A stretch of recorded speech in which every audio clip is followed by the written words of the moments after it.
হাত জোর করে রিকোয়েস্ট করব, দয়া করে আমাদের সাধারণ মানুষের উপরে এই করের বোঝাটা চাপিয়ে দেবেন না। সরকার আমাদের উপরে যে অতিরিক্ত যে বাইকের উপর যে স্কটটা চাপিয়ে দেওয়া হয়েছে, এটা যেন আমাদের মানে বড় বোঝা হয়ে দাঁড়িয়েছে।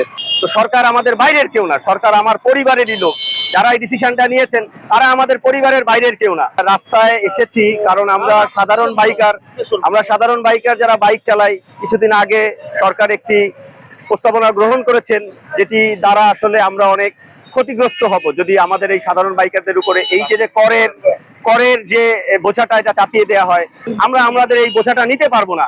তো আমরা আমাদের পরিবারের গার্ডিয়ান, আপনি যেহেতু আমাদের পরিবারের গার্ডিয়ান, আমরা আপনার পরিবারের মেম্বার হিসাবে আপনার গার্ডিয়ানের কাছে আমরা হাত জোর করে রিকোয়েস্ট করব, দয়া করে আমাদের সাধারণ মানুষের উপরে এই করের বোঝাটা চাপিয়ে দেবেন না। সকল বাইকার একত্রিত হয়েছে যে একটাই উদ্দেশ্য, আমাদের সরকার আমাদের উপরে যে অতিরিক্ত যে বাইকের উপর যে স্কটটা চাপিয়ে দেওয়া হয়েছে, এটা যেন আমাদের মানে বড় বোঝা হয়ে দাঁড়িয়েছে। আসলে আমি ব্যবসা করি, একজন চাকরি করে। আমি ব্যবসার ক্ষেত্রে আমার বিভিন্ন জায়গায় যাওয়া লাগে।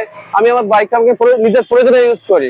কারণ এই না যে আমি বাইক থেকে আমি মাসে কিছু টাকা ইনকাম করি, তা তো না।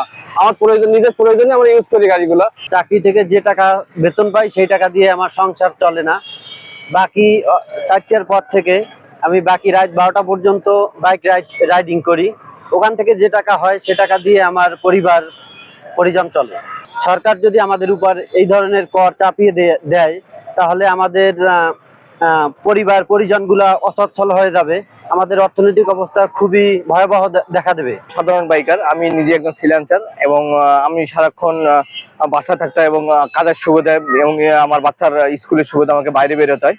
এবং এই যে করটা সরকার থেকে নির্ধারণ করা যায়, এটা আমার কাছে এটা বোঝা হিসেবে দাঁড়াইছে। এবং আসলে আমার কাছে আমি এটাকে বাস্তবসম্মত মনে হয় না।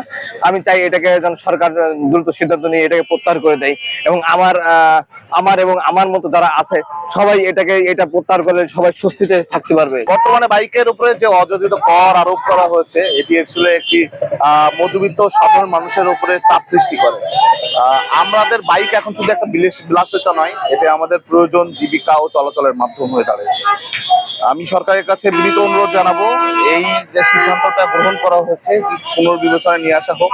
কারণ একজন সাধারণ মানুষের পক্ষে এই অযোজিত কর, এই বর্তমান বাজারের যে এখন চলমান অবস্থা, বর্তমান বাজারের যে পরিমাণে এখন জিনিসের দাম বা ন্যায্য মূল্য, মানে জিনিসপত্রের যে দাম বেড়ে গেছে, এই জায়গা থেকে এই আরো এক্সট্রা যে বাইকের যে করটা সৃষ্টি করা হচ্ছে, এটা আসলে একজন মধ্যবিত্ত মানুষ বা একজন সাধারণ মানুষের পক্ষে এটা আসলে তার গলার কাটা হয়ে দাঁড়াচ্ছে। আমি সরকারের কাছে বিনীত অনুরোধ জানাবো, এই সিদ্ধান্তটা পুনর্বিবেচনায় আনা হোক এবং আমাদের জন্য, যেহেতু আমাদের সরকার, আপনারা আমাদের জন্য ভাববেন, আমাদের জন্য যেটা সহনশীল হয় সেই মাত্রাটা রেখে কিছু করতে পারেন।